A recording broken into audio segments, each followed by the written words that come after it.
নমস্কার। আপনারা সবাই জানেন স্বচ্ছতাই সেবা 2024 শুরু হয়েছে। প্রতিটা স্কুল, বিভিন্ন সামাজিক সংগঠন, বিভিন্ন ক্লাব এবং রাজনৈতিকভাবেও বিভিন্ন জায়গায় আমাদের এই এলাকায় বিভিন্ন জায়গায় এই পরিচ্ছন্নতা দিবসগুলো পালন করছি। এখন পরিচ্ছন্নতা দিবস বলে তো কিছু হয় না, প্রতিদিনই পরিচ্ছন্নতা দিবস। তাহলে কেন করা হয়েছে? কারণ আমাদের একটু সচেতন করার জন্য, যে আমরা যেন সবসময় পরিচ্ছন্নতা দিবসের মধ্যেই থাকি। Every day is environment day, every day is cleanliness day. এই মন্ত্রে যদি আমরা এগিয়ে চলতে পারি, তাহলেই সারা বছর আমরা এই প্রকৃতিকে পরিচ্ছন্ন রাখতে পারবো। আজকে আমাদের বিদ্যালয় থেকে আমরা গ্রামের বিভিন্ন জায়গায় যাব, সেখানে ডেঙ্গু প্রতিরোধ করা যায় কিভাবে তার পাঠ দেবো, গ্রামের মানুষকে সচেতন করব এবং কোনো বাড়িতে টয়লেট আছে কি না বা নেই, কারণ আমরা প্রতিবারই এই সার্ভেটা করে থাকি। এই টয়লেট গত বছর আমরা আমাদের এই গ্রামে একটা বাড়িতে টয়লেট পাইনি। আমরা বিভিন্ন মানুষকে জানিয়েছিলাম, তারা কি সুব্যবস্থা করেছে সেইটার খোঁজখবর আমরা নেব। আশা করি টয়লেট হয়ে গেছে এবছর। আর আমাদের গ্রামের টয়লেট নেই এরকম পরিবার আশা করি আর পাবো না।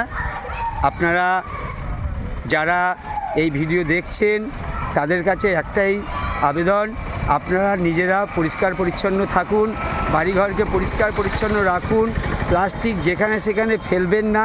প্লাস্টিক পরিবেশের প্রভূত ক্ষতি করছে।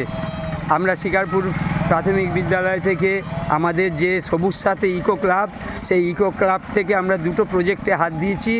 একটা হচ্ছে রাস্তার ধারে বৃক্ষরোপণ, রঙিন গাছে ভরিয়ে দেওয়ার পরিকল্পনা আছে আমাদের।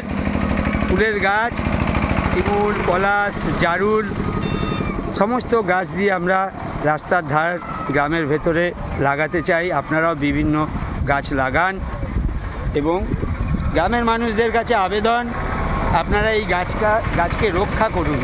শুধু গাছ লাগালেই হবে না, গাছকে রক্ষা করতে হবে। আর একটা জিনিস হচ্ছে প্লাস্টিক দূরীকরণ।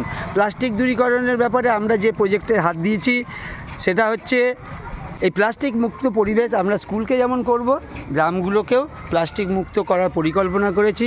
আমাদের স্কুলের যে শিশু সংসদ আছে, আমাদের সবুজ সাথী ইকো ক্লাব আছে এবং এসএলএমসি, ভিএসসি সমস্ত সদস্যরা এই কাজে অংশগ্রহণ করবে এবং গ্রাম থেকে নিজেদের বাড়ি থেকে প্লাস্টিক তুলে এনে আমাদের স্কুলে জড়ো করবে। সেই প্লাস্টিক পঞ্চায়েতের মাধ্যমে আমরা বিভিন্ন জায়গায় পৌঁছে যাব। পঞ্চায়েতের মাধ্যমে আমরা প্লাস্টিকটা নির্দিষ্ট জায়গায় পৌঁছে দেবো। এই হচ্ছে আমাদের টার্গেট। এই টার্গেটে আমরা কাজ করতে চাই। আপনারাও বিদ্যালয়কে সহযোগিতা করুন, বিদ্যালয়ের প্রতি সহযোগী হন। বিদ্যালয়ে শুধু ছোট ছোট বাচ্চারা নিয়ে তো হবে না, আপনাদের সহযোগিতা বিশেষভাবে আমরা প্রার্থনা করছি। আপনারা স্কুলের সঙ্গে থাকুন। এইভাবে আগামী দিনেও আমরা বিভিন্ন কাজ করে যেতে চাই। আপনারা সকলেই সুস্থ থাকবেন, ভালো থাকবেন। সবাই বলো, স্বচ্ছতাই সেবা 2024। আমরা নিজেদের পরিষ্কার রাখবো, গ্রামকে পরিষ্কার রাখবো, স্কুলকে পরিষ্কার রাখবো, যেখানে সেখানে প্লাস্টিক ফেলবো না, দিনের বেলায়ও মশারি টাঙিয়ে শোবো। নমস্কার। আপনারা সকলে সুস্থ থাকবেন, ভালো থাকবেন।